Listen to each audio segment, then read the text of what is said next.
With nearly a month of the new consoles under our belt, I decided it would be cool to look back on the Xbox One generation. Now, I've obviously done videos on Xbox One exclusives and how I thought they were pretty underrated, but this video is more about the Xbox One generation as a whole. Everything from the PR to the hardware to the games, I just wanted to make this video and give my take on the Xbox One generation. So, let's get started.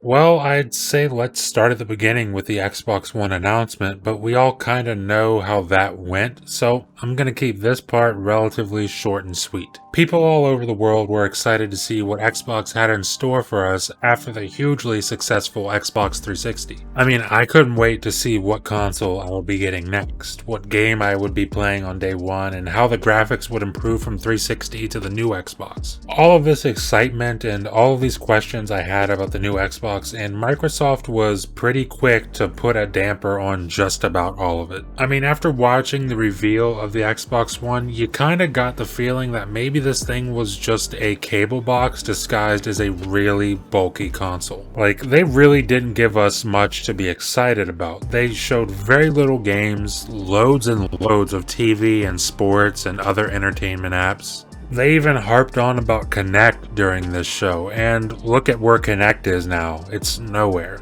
Honestly, I could go on and on about how terrible this reveal event was, but you guys know it and I know it, and that's all that matters. So instead of just going on and on about it, I'm just gonna rate this console reveal a 3 out of 10 and jump right to the launch of the Xbox One. Because despite all of this bad PR that Microsoft had accumulated up to the launch of the system, I still remained excited for a new generation of gaming on the Xbox platform. And one of the biggest parts of a console launch is the new games, and there were some pretty cool games at the launch of the Xbox One. I mean, I poured hours into Rise, Son of Rome. I even really love Call of Duty Ghosts, and I will defend that game to this very day that it doesn't get the love that it deserves. I really enjoyed the Battlefield 4 campaign, and it was even fun to boot up NBA 2K14 to see those crispy new next-gen graphics on full display. There wasn't exactly a ton of new games to play, but there was definitely enough to make a new console purchase feel justified, and enough for me to give the console launch a solid 7 out of 10. And now we're on to power, and this was one of the biggest missteps of the base Xbox One, was that it was quite underpowered compared to its competitor, the PS4. This was evident when you saw that games commonly ran at 1080p on PS4 versus 720p or 900p on the base Xbox One. Call of Duty Ghosts and Battlefield 4 were the earliest examples of this, I think. And for years this was the case. Xbox was simply losing the power narrative. And during that time, a lot of turnover happened that took Don Mattrick out of the picture for Xbox and introduced Phil Spencer as the new face of Xbox. And I've talked in previous videos about Phil Spencer's impact on Xbox, from things like pushing out the absolute juggernaut that is the Xbox One X, to pushing to acquire studios to bolster their lacking first-party lineup. But for now, what's important is the introduction of the Xbox One X. And this was something that sent the power narrative swinging into Xbox's favor. And with 6 teraflops of raw graphics compute power, it was blowing the newly released PS4 Pro out of the water in most titles. And it's tough to give Xbox One a rating on power because the original Xbox was pretty underpowered while the Xbox One X was pretty overpowered. So for the sake of this video, I'm gonna rate them individually and give the base Xbox One and Xbox One S a 6 out of 10 and give the Xbox One X a perfect 10 out of 10, which I suppose we can say averages out to about 8 out of 10. Either way, the Xbox One X absolutely kicked ass. And now we're on to the games, and as you may or may not have known, I had made a video stating my case for how Xbox One exclusives were underrated, and I'll be sure to link that in the description below so you can check it out to get a much more in-depth discussion from myself. But for this specific video, I'm going to keep it short and say that I think the games for Xbox this generation were pretty damn good. Now, saying that, I'm fully aware that they don't stack up to what PlayStation PlayStation was doing this generation with things like Last of Us 2, Uncharted 4, Ghost of Tsushima, God of War, and all those other masterpieces. But I feel like the Xbox exclusives are nothing to scoff at. Xbox always seemed to offer a fun multiplayer experience in most of their games, and as someone who loves gaming with their friends, this was absolutely huge for me. From Rise's online gladiator mode at launch, all the way to Gears 5 and Halo multiplayer and everything in between, I think Xbox nailed a solid variety of games that just about anyone can jump in and enjoy.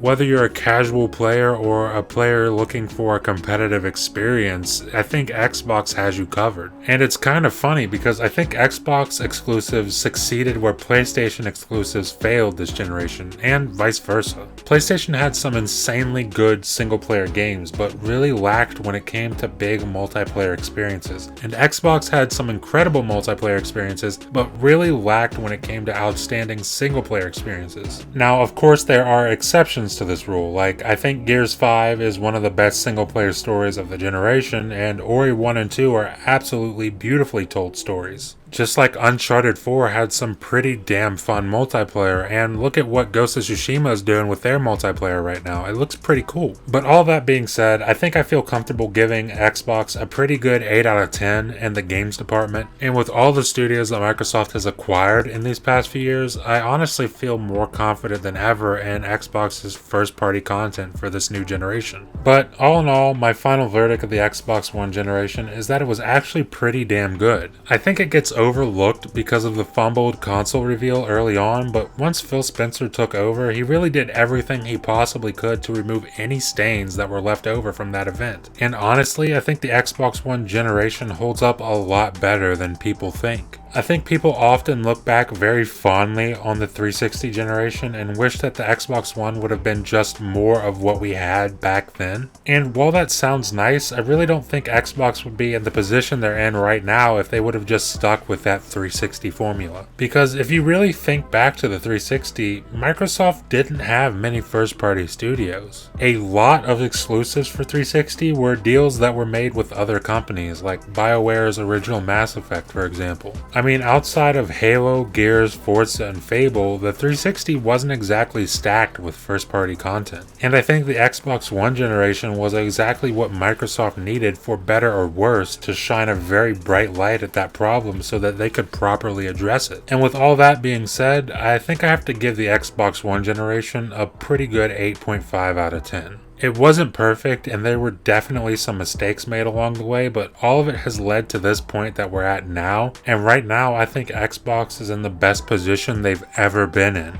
But what do you guys think? What are your thoughts and opinions on the Xbox One generation? Leave a comment below and let me know what you think. Leave a like if you liked the video, and please subscribe if you would be so kind. Thank you for watching, and I'll see you in the next video.